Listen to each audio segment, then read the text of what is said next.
ఆయన ఉన్నటువంటి ఆకాశ మహాకాశులు పట్టజాలని సమీపింపరాని తేజస్సులో ఉన్నటువంటి దేవుడు ఈ నేల మీదకి వచ్చినప్పుడు మొట్టమొదటగా పలికిన మాట ఏంటంటే వెలుగు కలుగునుగాక. ఏం కలుగునమ్మా? వెలుగు.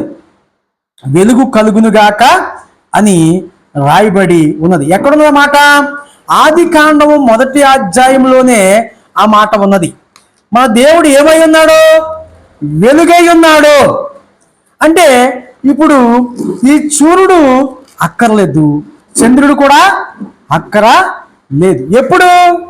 ఎప్పుడు ఆయన మనతో ఉంటే, ఆయన మనతో ఉంటే అక్కర్లేదు. చూడండి, మొట్టమొదటిగా దేవుడు ఏం పలికాడంటే ఆది కాండము 1వ అధ్యాయము 3వ వచనం మనం చూసినప్పుడు అక్కడ రాయబడి ఉంటుంది. ఏమని రాయబడి ఉంటుంది అంటే ఏమైంది రాయబడి ఉంది? దేవుడు వెలుగు కమ్మని పొలుగ్గా వెలుగు కలిగింది, వెలుగు మంచిదైనట్టు దేవుడు చూచును. దేవుడు వెలుగును చీకటిని వేరుపరచెను. ఉదయకాలం మనం చదువుకున్నటువంటి మాటలో ఏముందంట? ఆయన మనతో ఉంటే మనకేం అక్కర్లేదు, ఈ లోక సంబంధమైన సూర్యుడు అవసరం లేదంట, ఈ లోక సంబంధమైన చంద్రుడు అక్కర్లేదంట, ఆయనే మనకు వెలుగ్గా ఉంటాడంట. మనము చీకటిలో ఉన్నప్పటికీ ఆయన ఎలా ఉంటాడంట? మనకు వెలుగుని ఆయన ప్రకాశింపజేస్తాడంట. దేవుని స్తోత్రం కలుగునుగాక. మనము చీకట్లో ఉన్నా సరే ఆయన వెలుగుని ప్రకాశింపజేస్తాడంట. చూడండి, ఇంకోటి ఏం చేస్తాడంటే ఆ వెలుగు ఎలాగ ప్రకాశింపజేస్తాడంటే దానికి నిదర్శనం ఏంటి దానికి ప్రూఫ్ ఏంటి అని అడిగితే నిజమే. ఎందుకో తెలుసా? ఆ రోజు వెట్టి చాకరీ చేస్తున్నటువంటి ఇజ్రాయేల్ ప్రజలు ఐగుప్తు నుంచి కానాను నడిపించబడుతూ ఉంటే వారికి ఆ అరణ్యంలో ఎక్కడి నుంచి వెలుగొచ్చింది? ఆయన ఎలాగున్నాడో, వారు చీకట్లో ప్రయాణం చేస్తుంటే అగ్ని స్తంభంగా ఆయన వచ్చాడు. అవునా కదా? రెండోది, వారు ఎండలో ప్రయాణం చేస్తుంటే ఆయన ఎలా వచ్చాడు? మేఘస్తంభంగా వచ్చాడు. మనము ఈరోజు ఇల్లు కట్టుకుని ఇంట్లో ఉంటున్నామంటే ఎందుకంటే ఆ సూర్యుడి నుంచి వచ్చేటువంటి కాంతిని మనము తట్టుకోలేము. అవునా కదా? రెండోది, రాత్రులు వచ్చే చలికి తట్టుకోలేము, ఈ శరీరము తట్టుకోలేదు. రాత్రులు ఎలా తట్టుకోలేమండి అంటారేమో. ఒకసారి మీరు బట్టలు ఉతికి ఆ తీగ మీద వేసి 2-3 రోజుల దాకా తీయకుండా అలా ఉంచండి తెల్ల బట్టలు. శీతాకాలం టైంలో కానీ ఎండాకాలం టైంలో కానీ. శీతాకాలం ఆ బట్టలు తీయకుండా ఉంటే ఆ సూర్యరశ్మికి లేకపోతే ఆ రాత్రి వచ్చేటువంటి ఆ పొల్యూషన్కి ఆ బట్టలు ఏమవుతాయి తెలుసా? త్వరగా సింక్ అయిపోతాయి, దాని మీద మచ్చలు వచ్చేస్తాయి. మీరు తీకోకుండా ఉతికిన బట్టలు బయట అలా వదిలేసేయండి, శీతాకాలంలో ఏమైపోతాయి?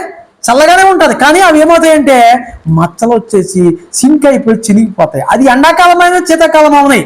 ఎప్పుడైనా సరే అదే డైరెక్ట్గా మన శరీరం మీద పడితే మన శరీరం కూడా సింక్ అవుతుంది కదా, తట్టుకోలేం.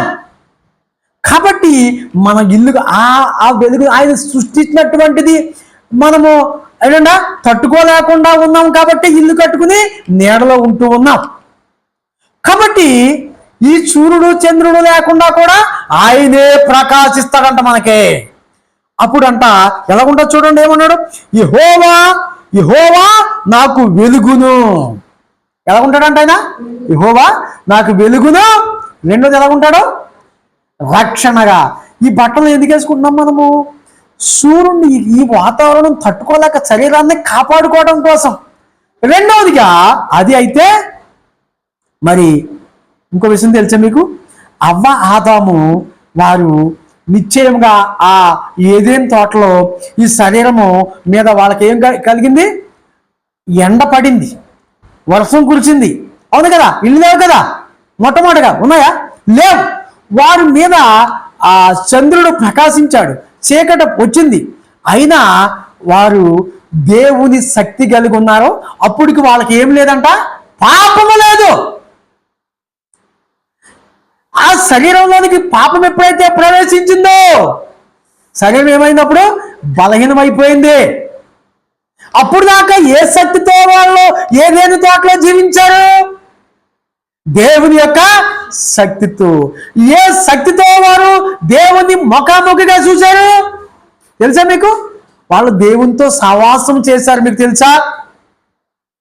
మనము చేయగలమా? మనం చూడగలమా? ఎవరోనో ఇంతవరకు దేవుని చూడలేదు. చూసినోడు ఎవడో కూడా బ్రతకలేదు. ఎందుకో తెలుసా? మోసే గారు 40 రోజులు, అమ్మా ఎన్ని రోజులు?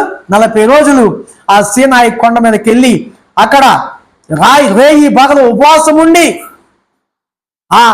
అన్ని రోజులు దేవుడు ఆయనతో మాట్లాడలేదు. ఎప్పుడైతే తన ప్రాణాన్ని ఆవేశపెట్టుకుని ఆయనతో సావాసం చేస్తూ ఉన్నాడో, ఆయన చూడాలని ఆశ కలిగినప్పుడు దేవుడు అన్నాడంట, ఏమన్నాడు? మోసే, నువ్వు నన్ను చూడమని ఆశపడుతుంది కానీ నువ్వు నన్ను చూస్తే బ్రతకవు, కాబట్టి నా హస్తాలు అడ్డం పెడతాను, దాని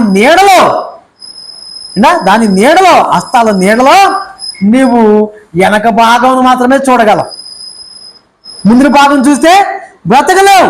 ఎందుకంటే యోహాను సువార్త 1వ అధ్యాయంలో అంటారు, ఎవడనో ఇంతవరకు దేవుణ్ణి చూడలేదు అని ఉంటుంది అక్కడ. 1వ అధ్యాయము 18వ వచనం చూడండి. ఎవడును ఎప్పుడైనాను దేవుని చూడలేదు, తండ్రి రొమ్మునున్న అద్వితీయ కుమారుడే ఆయనను బయలుపరిచెను. అయ్యా ఎవరంట? యేసుక్రీస్తు ప్రభువారే.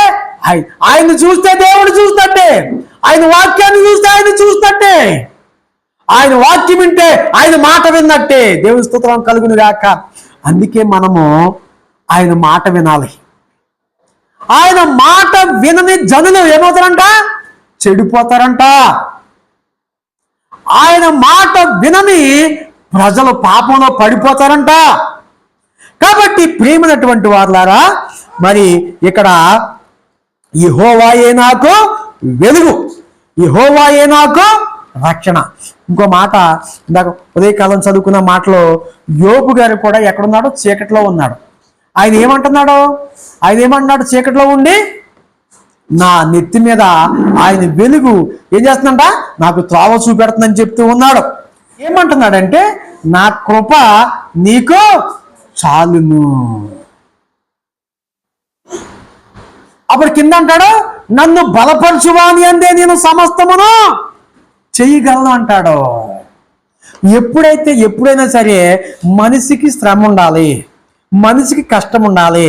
అయ్యా నేను సుఖంగా ఉందామంటే ఏమంటాడు? దేవుడు జ్ఞాపరాడు. అందుకే ఇంకో భక్తుడు ఏమన్నాడు దావీదు, నాకు ఎక్కువ ఎడితే నేను మర్చిపోతానేమో, తక్కువ అయిపోతే నేను దూషిస్తానేమో. నాకు ఎక్కువ వద్దు, తక్కువ వద్దు, ఎలా కావాలి?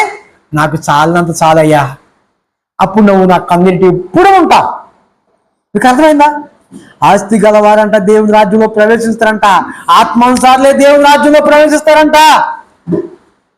మనం కష్టపడుతున్నందుకు ఎప్పుడు దుఃఖించకూడదు, మనం బాధపడుతున్నందుకు ఎప్పుడు కన్నీళ్ళు విడవకూడదు. దాన్ని బట్టి మనం ఏం చేయాలి తెలుసా? ఆనందించాలంట. ఎందుకో తెలుసా?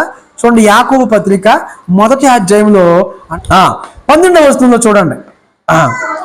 శోధన సహించువాడు ధన్యుడు, అతడు శోధనకు నిలిచిన వాడే ప్రభు తన్ను ప్రేమించు వారికి వాగ్దానం చేసిన కిరీటం పొందును.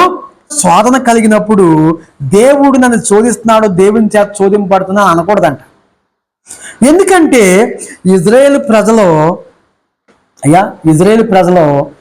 ఎన్ని సంవత్సరాలు శ్రమ అనుభవించారో తెలుసా? ఎందుకు వాళ్ళ శ్రమ అనుభవించారు? దేవుని మాట ధిక్కరించినటువంటి దాన్ని బట్టి వారు శ్రమ అనుభవించారు. ఎందుకో తెలుసా? మన శ్రమకి కలుగుతుందంటే ఆయన ముందే మనకి ఈ శ్రమల తర్వాత మనకి ఏముంటుంది? శ్రమ అనేదే మన జీవితంలో ఇంక ఉండదు. ఎందుకో తెలుసా? మనం ఎక్కడ ఉంటామంట? ఇందాక చెప్పాను నీకు, ఈ సూర్యుడు వెలుగుగా మనకు అక్కర్వద్దు, ఈ చంద్రుడు మనకి కాంతిగా అక్కర్వద్దు, మన దేవుడే వెలుగుగా ఉంటాడు. అది ఎవరికి తెలిసింది? ఫస్ట్గా ఉండాలి. ఇక్కడ మనం చదువుకున్నాం కదా, ఎన్నో అధ్యాయం అది? 27వ అధ్యాయంలో ఆ దావీదు గారికి ముందే దేవుడు ప్రత్యక్షపరిచాడు. లేకపోతే ఎలా చెప్తాడు మనకి? దావీదు గారు ఎలా తెలియజేస్తున్నాడు? యెహోవాయే నాకు వెలుగు, ఆయనే నాకు రక్షణ. పరలోకంలో కూడా సూర్యుడు చంద్రుడు అవసరం లేదు.